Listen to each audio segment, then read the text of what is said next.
RMDM Morondava esory ireo olom-boatendry rehetra eto.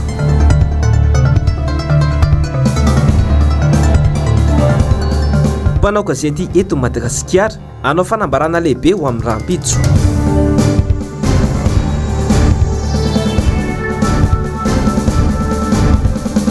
Fampandrosoana any Manakara mbola lavitry ny afiny kitay. Sabotsy faharoan'ny volana Oktobra taona 2024 ankafaliana sy ampitiavana hatrany tompoko lahy sy tompoko vavy no tsidiako ny tokantranonao amin'ity hariva ity tonga soindrainao atao anatin'ny fampahalalam-baovao ny fahitalavitra ny MBS ka ampitiavana sy ampanajanatra no anasaiko anao anaraka ny vaovao hatramin'ny farany. Araky ny narahintsika atao anatin'ny lohatenim-baovao teo iny dia tafiditra ao anatin'ireo distrika ao amin'ny faritra fitovinany mbola tsy ahitana taratra izany atao hoe fampandrosoana izany ny amin'ny distrika ny Manakara Mandrakandroany. Misy fiantraikany goavana amin'ny fiainam-ponina amin'ny andavanandro zany ka nitondran'izy ireo fitarainana tamin'ny namana mpanao gazety Mialy Ranombaana sy Mateo Prince. Tsy misy ny famoronana asa, tsy mitsaha miakatra ny vidim-piainana, sahirana ara-pivelomana ireo mponina. Satsionana amin'ny fahoriana ianan'ny vahoaka ao amin'ny distrikany Manakara, faritra fitovinany ireo voatanisa ireo. Anisan'ny tena mampitaraina ireo olona ny vitangan'ny vidin'ireo entana fampiasa amin'ny fiainana andavanandro. Raha ny menaka no asiany teny, dia tsy latsaky ny 7,000 ariary ny litatra. Nambaran'ireo mponina fa tao anatin'ny roa volana teo no tena nahitana izay vitangan'ny vidim-piainana aty Manakara izay. Eo ny fahasahiranana lalina fa mbola olana hafa sedren'ireo mponina, indrindra fa ireo tanora ihany koa ny tsy fisian'ny asa sy ny famoronana asa ao amin'ity distrika ity ka miteraka tsy fandriam-pahalemana goavana toy ny fanendahana amin'ny tapiadiana. Mandrendrirana antsy ihany koa noho izany ireo mponina. Vidim-piainana eto Manakara zao dia tena midangana be, misy ny PPN, vidim-bary, efa eo amin'ny 2 mois 3 mois eo avao zay. Eto aloha dia tena sisy asa misy ny eto dia tena besaka ny manao fangarona posy ao bazary ao noho ny asa sisy. Atao hoe amboarina ny poro, amboarina ny lalam-by iny nefa mbola hatramin'izao sy hita misy. Ny ay madinika zany dia tena hitanay fa mafy amin'ity fiainana ity e. Mba tokony sokafana io kompania araka ny tenenin zareo io. Satria io ihany mba hitanay anakavy amindreny eto Manakara eto asa zany dia io vanilla io fotsiny zao mba kapaina aty aminay ety. Raha tapitra ny vanilla dia eo sisy asa sony. Na ny chômage zany aza na ny fera avo roa enina taloha tena miakatra daholo, tsisy zavatra hoe mba azo iaingana e. Mafy ny zavatra iaingana eto aloha raha tapitana Manakara aloha dia tsy misy an'izany hoe famoronana asa zany eto fa dia izao moa gn'asan'ny tanora mivezivezy amin'ny lalagna any ka lasa manao saindrasy magnendaka mangaroposo ary zavatra magaga dia sy mba misy hoe fandresana ndraikitra manam-pahefana mba isosofoka na manao an'izay tokony ho asany izy. Tena ambany be le fahafahavidin'ny malagasy. Ohatranay zao mpandrarany momba ny ronono fa mbe fa atao hoe tsaratsara vidy ihany ny vidina ronono, ohatra hoe 3,000 mahery ny litatra. Nefa dia tena hita mihitsy hoe tsy maleo sara ny vidiny. Vidina provandy endaniny tena miakatra be. Efa raha hetsy mahery ny vidiny 1 kitapo. Tokony mba jerevan'ny fanjakana koa ny fahafahavidin'ny tsirairay. Mba atao mihitsy zany zay hoe ampitombon'ny fidiram-bolany tsirairay e. Ankoatra ny fanamboaran-dalana, mbola misy vahaolana hafa sy goavana ahafahana miala ao anatin'ny fahasahiranana sy ahafahana manarina ny toe-karena hitondra fampandrosoana aingana sy maharitra ao amin'ity distrika ity araka ny nambaran'ny mpanao politika iray. Matoa ny fitondram-panjakana ho izy manambola anaovana ny tetika asa teleferika izay heverina ho tsy lahara-pahamehana dia tokony hanambola entina hanatsarana ny sosialim-bahoaka ihany koa. Mbola lavitra ny ngafo ny kitay satria raha iresaka fotsiny sika ny antokana mba tokony hampisy ny décollage économique ny faritra fitovinany io ofisian'ny port io. Tamin'ny propagandany filoham-pirenena moa zany nampagnatena izy hoe raha voalany izy dia isany fandraisana fanapa-kevitra ao an-tany voalohany ny fanaovana ny port. Ny zavatra misy anefany hatramin'izao dia mbola tsy voaresaka ary tsy mbola fantatra hoe ahoana ny tokony anaovana ny réhabilitation ny porony manakara ny tena iainany vahoakany fitovinany na manakara zany voipeno ikongo dia resaka fambolena ka io fambolena io mila lalana ary mila fomba afahana manangona ny vokatra dia hita moa zany tonga ny vokatra letry lasa sisy mpividy ny vokatry tonga ny vokatra kafe saram-boalohany dia midina lasa rasy ny vokatry lasa rasy ny vidiny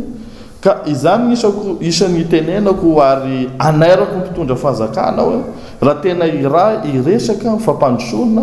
sy ny décollage économique n'ity faritra fitovinany ity sika dia tokony maika ny fanaovana an'io poro ny manakara io. Izay ny amin'iny famitaraina kosa ny mpiasa ao amin'ny Centre National de Recherche Océanographique na ny ivitoeram-pikarohana an-dranomasina ao nos Belleville amin'izao fotoana izao noho ny mbola tsy nandraisan'izy ireo ny karamany nandritra ny volovolana tamin'ny alalan'ny sora-baventy no nanehoan'izy ireo izany ary nanaovan'izy ireo antsoavo ministera tompon'andraikitra sy ny fanjakana foibe misy amin'izy ireo no efa tsy maefa intsony ny facture an-jirama ary voaroka amin'ny trano fonenany misy tamin'ireo mpiasa efa ronono ihany koa no tsy nisitraka intsony ny vola izay tokony hositrahan'izy ireo tao anatin'ny maro. Anoizantsika ny fiarahana kosa amin'ity ariva ity dia tafiditra ao anatin'ny tantsoroka omena an'ireo mpisitraka ny vatsinankonana ny fampianarana azy ireo ny teknika mpambolena sy ny fiompiana. Nisy fiantraikany tsara teo amin'ny lafin'ny famokarana sy ny fiatriana ny fiainana amin'ny ankapobeny izany ho an'ireo tantsaha amin'ny distrika ny Vohipeno faritra fitovinana iny. Mialy rarombana sy Mateo Prince. Na dia mbola tsy misy aza ny isa mazava ny voaka azo lazaina ona omby ny fampiaran'ireo mpisitraka ireo fiofanana isan-karazany ao anatin'ny fandarana asa vatsinankohonana ho an'ny distrika ny Vohipeno. Ankoatra ny fampivoarana ny maha-olona mantsy nanendana sy nampiofana ireo tantsaha tany an-toerana ihany koa ny Fonds d'intervention pour le développement na ny FID mpanatanteraka ny tetikasa ahafahana mampiroborobo ny fambolena sy ny fiompiana. Maro ny teknika nampiofanana ireo mpisitraka tao amin'ireo komuna 12 sy fokotany 10 ao amin'ity distrika ity izay nampiarin'izy ireo avy hatrany ka nahatsara izay lafo ny famokarana izay. Raha niainga tamin'ny fahantrana sy ny tsy fisina mihitsy ireo ankonana marefo ireo tany amboalohany nahitana fiatsarany ny fiainan'izy ireo fotoana vitsy aoriana noho ny famatsiana rabola fa indrindra ihany koa noho ny tantsoroka maro isan-karazany nomena azy ireo tany amin'ny sahan-tsekoly toerana natanterana ny fanapariana ny teknika sy ny fanaovana ny fanandramana. Taloha iaho zany da sy namboly teknika heky da mamboly volivoly raha io vao da hatramin'izao fihofagnana tamin'ny mahatasa fampitanay zany da napianatra iaho sady mba nindrana tany io namboly ny saramaso da sady mampianatra ny mpisitraka rehetra zany da sy raha tamin'ny taloha fa ankehitriny-zao zany seky de fa mba misy fivavahana kely de fa mba afaka mba miaigna tsikelikely aho zao aloha da tena perta be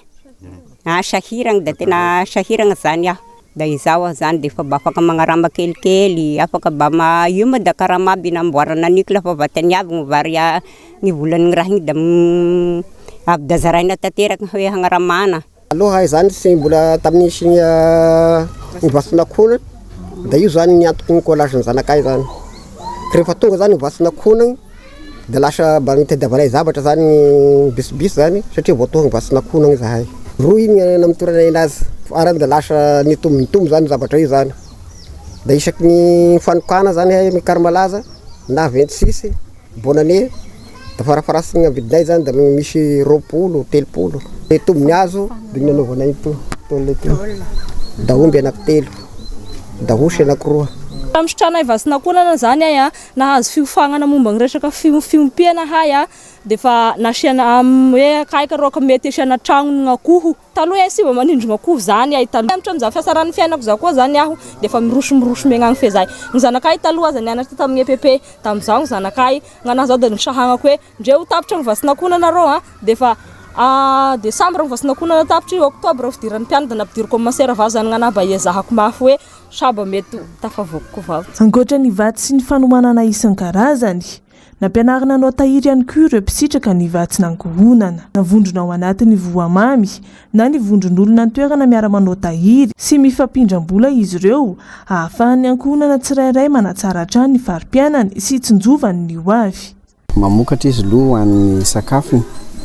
dia rehefa mahavokatra sakafo izy efa mijery lavidavitra kokoa misokatra amin'ny alalan'ny hoe fahafahany manao tahiry manao varotra ihany koa. Dia iny varotra ataony iny ny ahafahany manana vola, reny vola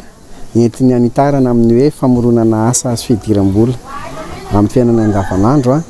Dia ampin'ny tosika sy tantsoka ataon'ny fidy amin'ny fanofanana sy famoronana hoe fanaovana tahiry. Dia izay fizarana amin'ny tahiry sy mampiasa vola izay no entiny. Raha ratra izay tapitra ny tetikasa manatsara ny farim-piainana tokantrano, miantoka ny fianaran'ny zaza mazava ho azy ary manatsara ny sehampiariany ihany koa izay ny safidiany. Raha tsy ahivina, ny filomarika Ravalomanana no mpitondra nanome lanja indrindra ireo tantsaha talohan'ny siny ny tetikasa vatsy nankohonana ny taona 2024 ka nahafahan'izy ireo nahita lalam-barotra. Ankoatra ny famatsiana masom-bolo an'ireo mpamboly, nanao ny ezaka rehetra nanamboarana lalana ihany koa ity filoham-pirenena ity ahafahan'ireo tantsaha nampiakatra ireo vokatra. Eo amin'ny vavaon'ny fanatanjahantena indray dia nahazo fankatoavana avy amin'ny CAF fa afaka hatreny mpijery misa iray alina ny lalao miverina izay faindrana ny Baren'i Madagasikara sy ny RD Congo atao etsy Mahamasina ny 10 Oktobra ho avy izao. Andrasan'ny rehetra araka izany ny fandaminana mikasika ny fahazahoana ny tapakila ahafahana mijery io lalao io. Raha tsy ahivina dia tanterahana ny 7 Oktobra ho avy izao ny lalao mandroso izay atao any Congo ao amin'ny kianjany Martyrs Kinshasa. Ny vaovao maresaka iraisam-pirenena indray dia nototo saina androany ny fifidianana filoham-pirenena any Georgie saingy akory nefa ny aterana ny vahoaka any an-toerana manoloana ny fisamborana tampoka ny mpitarika ny mpanohitra any an-toerana. Na izany aza tanteraka hatrany ny fifidianana ny antsiprianjary eo amin'ny rindran-tsary ny toky Ramarla. En Géorgie, les électeurs sont... Andro iray mialoha ny fifidianana dia nosamborana mpitandro filaminana any Georgie ny filoham-pirenena teo aloha tao amin'ity firenena ity. Fantatra ihany koa fa sady kandidam-pifaninana amin'ny filoham-pirenena sady mpitarika ny mpanohitra any an-toerana. Nandefa taratasy miainga avy tao am-ponja ho an'ireo mpombazy moa ity filoha teo aloha ity ka niantso ireo mpombazy ho tonga hifidy hatrany na dia eo aza ny atsonjay nataony mpitondra fanjakana aminy. Na izany aza loharanom-bavao avy any an-toerana hatrany na lalàna fa nampiakatra ny fitiavan'ny olona ity filoha mpanohitra any Georgie ity izao atsonjay ny fanjakana any an-toerana izao.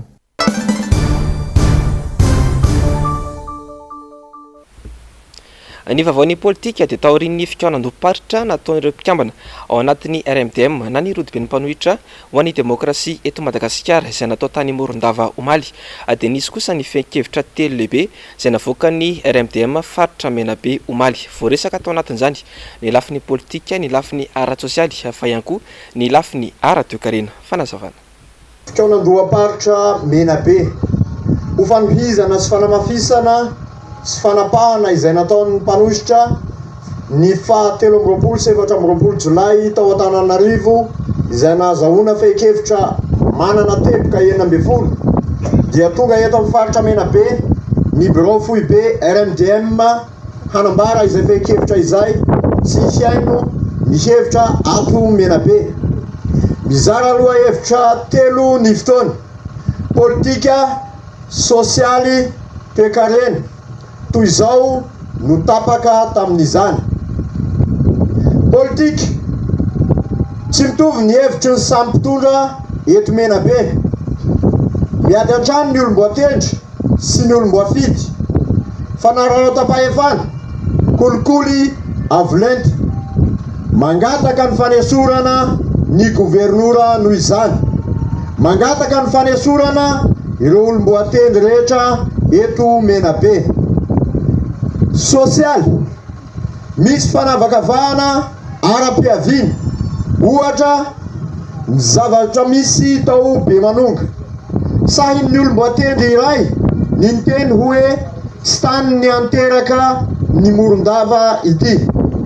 fampanantenana pokaty tsy fanatanterahana fampanantenana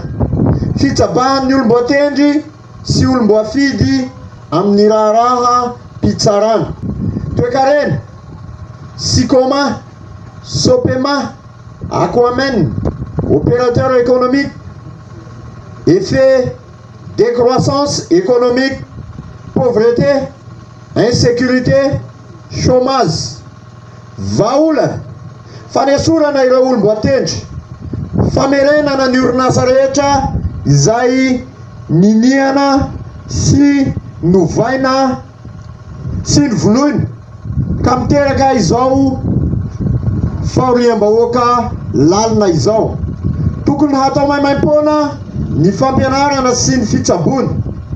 jerena haingana sady maika ny sosialim-bahoaka PPN na ny vidim-piainana zay tena tsy zakany vahoaka ny mena be intsony fa tsy manao eraera fotsiny ny mpitondra toy ny 3 andro dia afaka namidina ny vidim-piainana toy izay ary ny fekevitra voarafitra teto mena be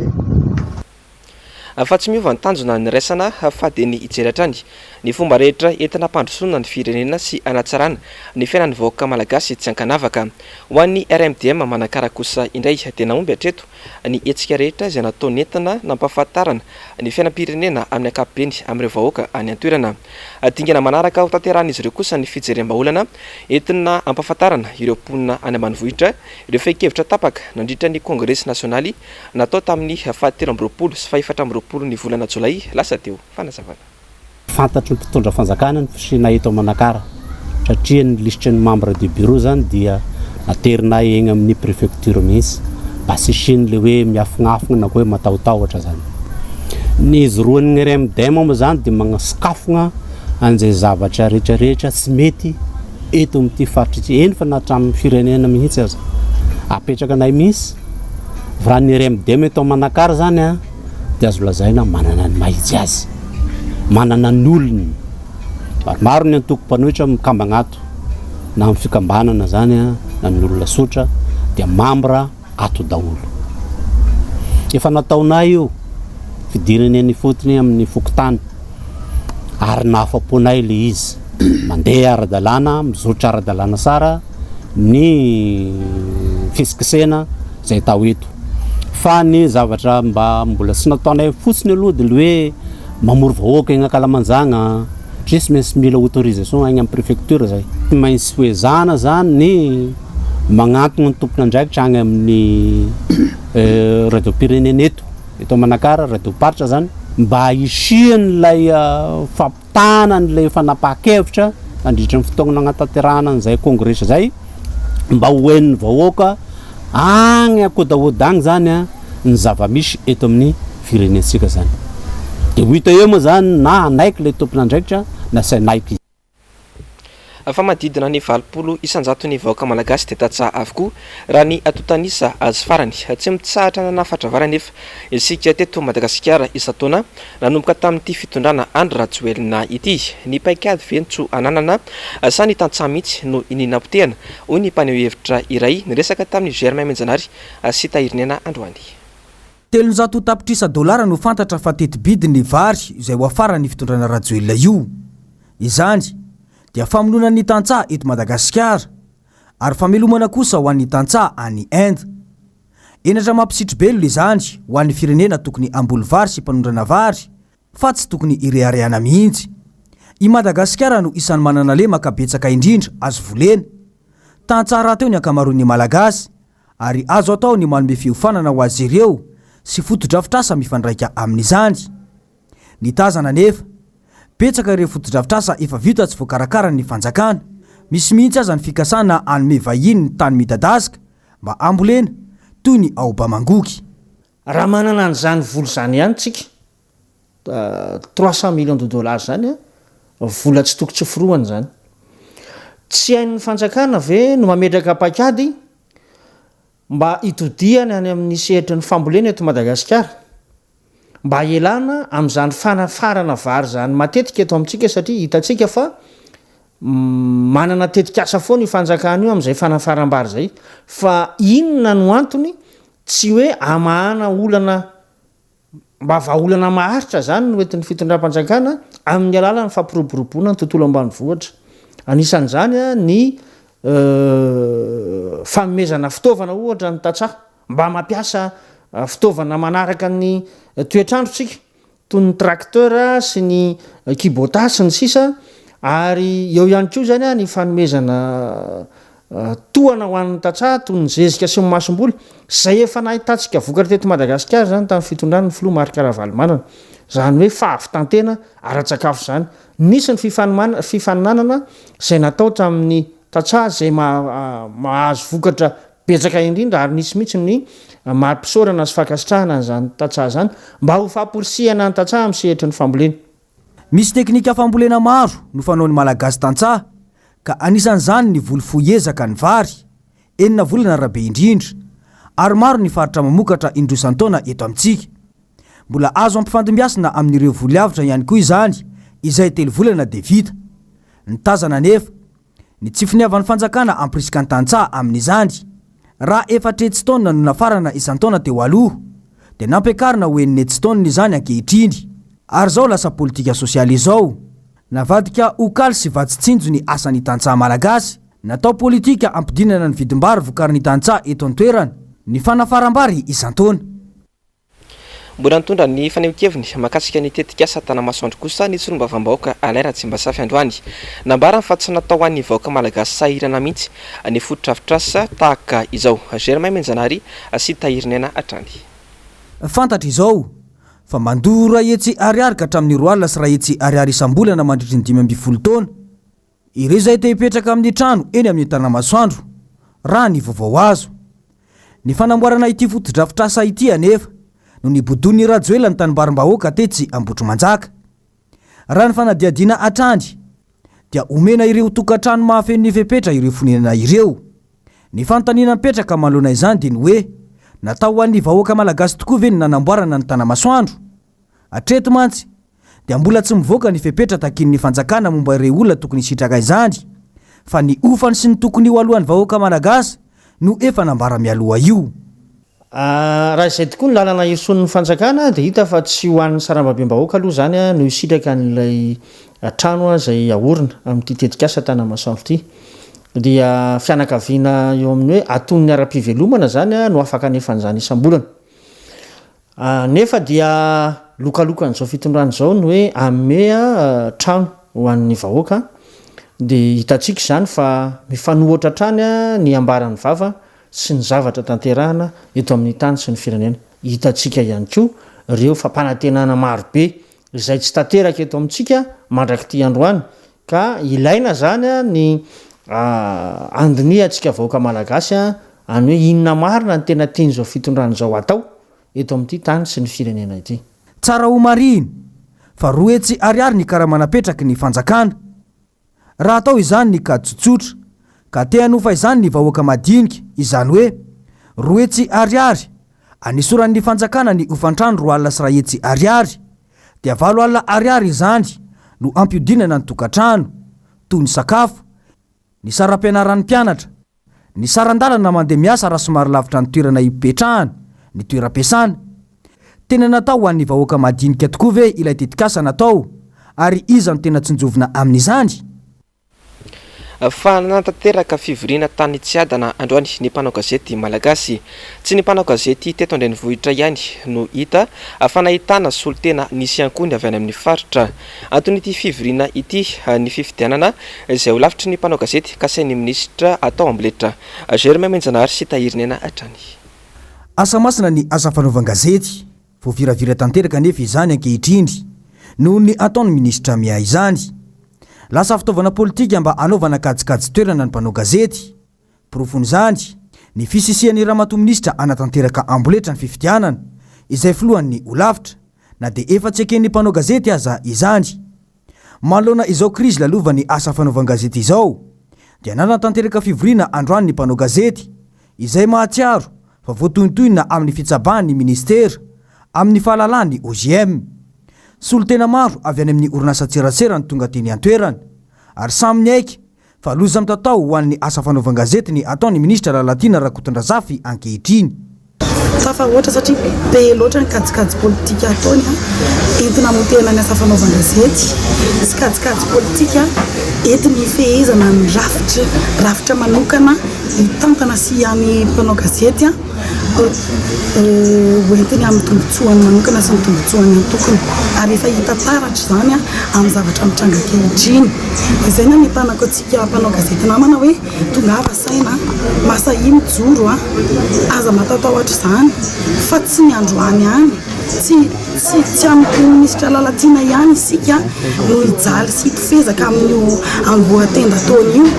fa na io varana izy dia io zavatra petran'io dia animba sy tsisy tombotsoantsika ary tsy aharo antsika mihitsy amin'ny asa tanterahantsika asa masina nefa ny asa fanaovan-gazety dia izay no mampatonga mijoro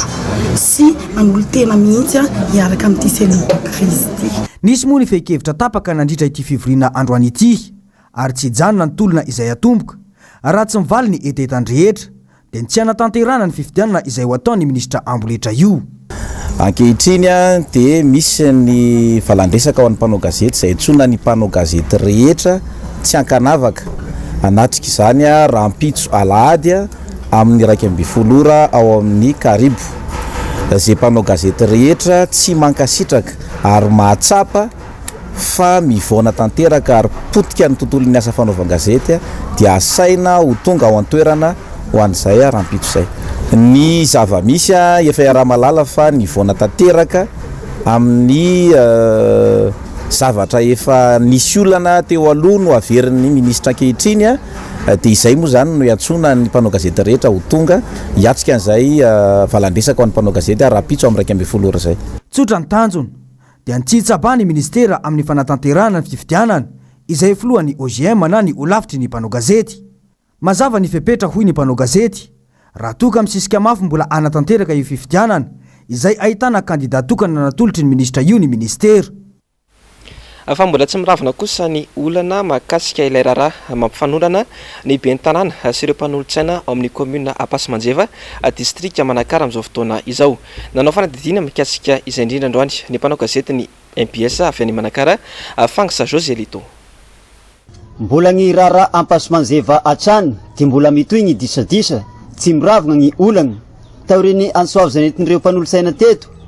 dia nagnatanay fagnazavana ihany koa ny ankilany izay tariny ngaben'ny tanàna Botsy Jérôme Manuelson sy ireo ray aman-dreny tsongoim-bola ao an-tanàna. Nilaza ngaben'ny tanàna fa fagnatana fandaniam-bola amin'ny tsy ara-dalàna sy fagnatana fisondrota-karama no tena fototry izao olana izao. Tamin'ny 2020 dia nangataka zareo zany satria tamin'ny ampy teo zany dia aby namako rehetrarehetra magnome omby raika ho an'ny isaky bonane aomboko dia reo zany nangataka tamin'ity dia hoe aloha mifesamasiaky ny tao sara avy zany 2020 bonane 2020 da nandeha izy avy 2021 da nangataka reo dia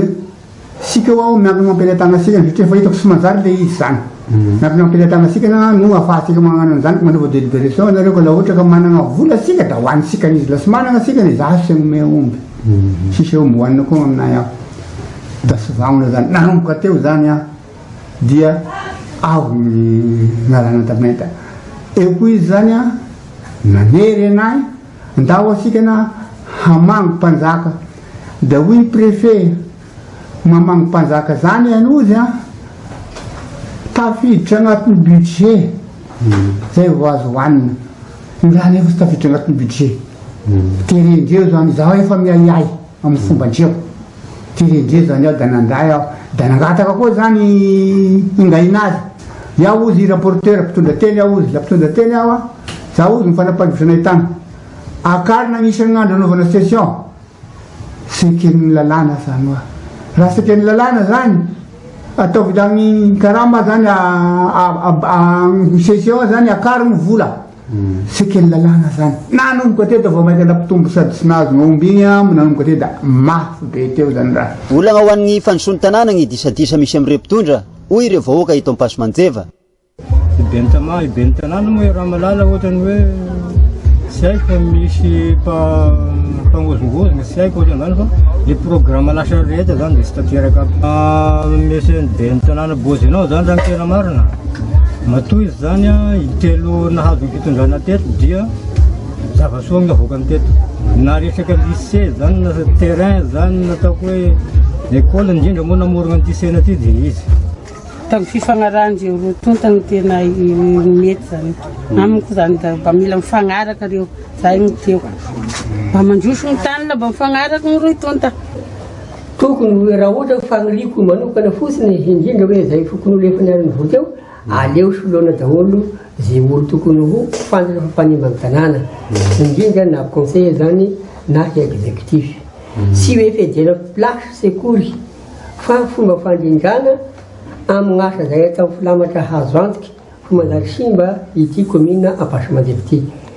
raha raka ny fagnazavana trano dia efa tagny amin'ny volana septambra tamin'ny 2024 no nisy nity olana ity ka mandraka ankehitriny izao tsy misy mitady vaholana amin'izany nefa ireo ray aman-dreny ara-drazana ka ity taratasy voraina efarany ity indray dia taratasy fanapaha-kevitra nandritra ny fivoriam-pokon'olo ny alahady fa 7 ny volana septambra lasa teo izay mangataka ny fialan'ireo mpanolosaina sy ny lefitry ny be ny tanàna ireo asa ahoana rehefa ahena mafy ny mety ho toy ny tiraharaha ity raha tsy misy ny fandraisana andraikitra atao ny tompony andraikitra ambony farana mikasika ny fihetsiky ny mpitondra fanjakana mahalona ny olana maro eny anivon'ny université manairana a Madagasikara amin'izao fotoana izao tena ambarana Andriamatoa profesora Mbs Sabotsy fa famitehana ny firenena ireny nitondra ny heviny akoho momba ny fonds souverain akoho moa ity mpamakafaka politika sady mpampianatra ity fanazavana fanjakana efa récession io tsy manam-bola mihitsy io a fa mioeraoera araka ny fiteniny sisa izy mitady anao hoe filazany azy moa hoe fonds souverain resaka mafiana ireny alao zava nresakytsika dikan'le izy a hoe fonds souverain dia fanadiovam-bola vola maloto ary izy a tsy manam-bola tsony niteniko taminao teo Ramatoa Clémence dia ny olona miara-miasa aminy sisa hoa mafia sisa manodidina azy ary miara-miasa amin'ny akaiky zavatra tena tanjony amin'io hoe tsy ando karama io inona tsy andoavan'ny karama inona tsy nandoavan'ny bourse ny mpianatra vonona ny tofirana ho faty mihitsy le mpianatra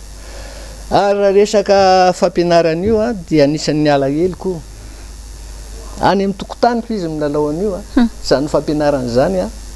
amatonana ny ena tamin'izany ary mampalahelo a ny fanapotehana fanabiazana eto amin'ny firenena potehana firenena rehefa potehanao ny fampianarana dia potehanao zany le firenena zavatra tsotra satria ireo no avin'ny taranaka ireo no avin'ny firenena dia potehanao inona sisa zany ny andrasanao satria anao hoe tsy maininina dia potehanao sasany tsy hay ohatranao tsy mety zany ireo tanora ireo a no avin'ny firenena matoa ny olona mitaky lazaiko anankiray a ny lalana ny lalovako ianao dia tsotra ny lalana makany diego iny lazaina fa namboarina tena sahako milaza aminao fa na ray metatra raha tsisy namboarina any ary ny zavatra etanao dia takelaka eny amin'ny arabe hoe avoainy karamanay ny any diego a efa amataona ny 2017 hatramin'izao mbola tsy nahazo karama ny profy ary betsaka no mitaky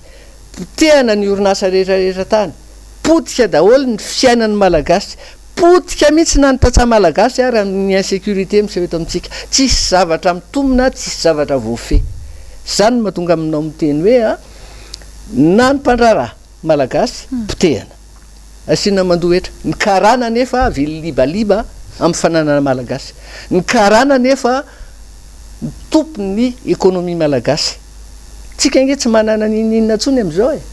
ary ny teniko sanao tao hoe a raha tialeo tena te ho afaka tsika malagasy tsika tsy olon-dresy a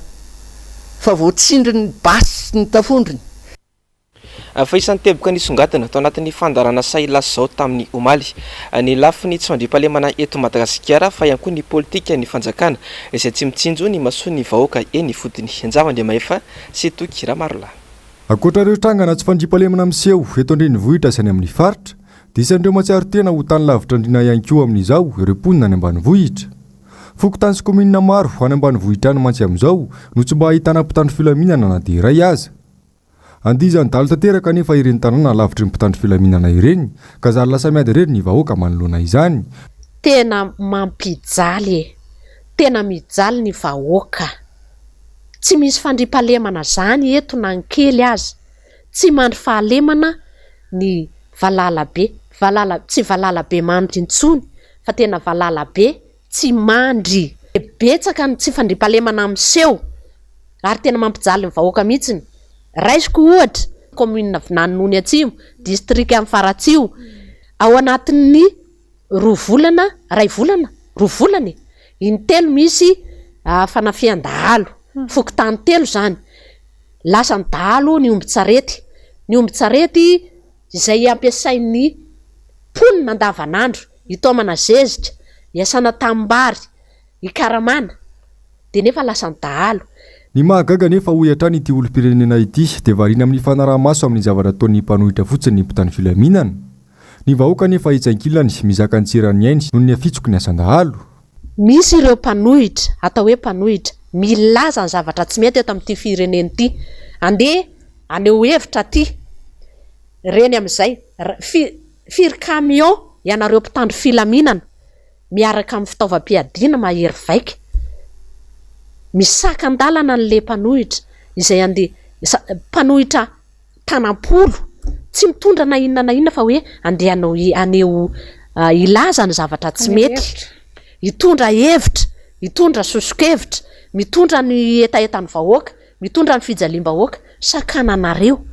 De tena hoe firy camion nefa ny ariny dahalo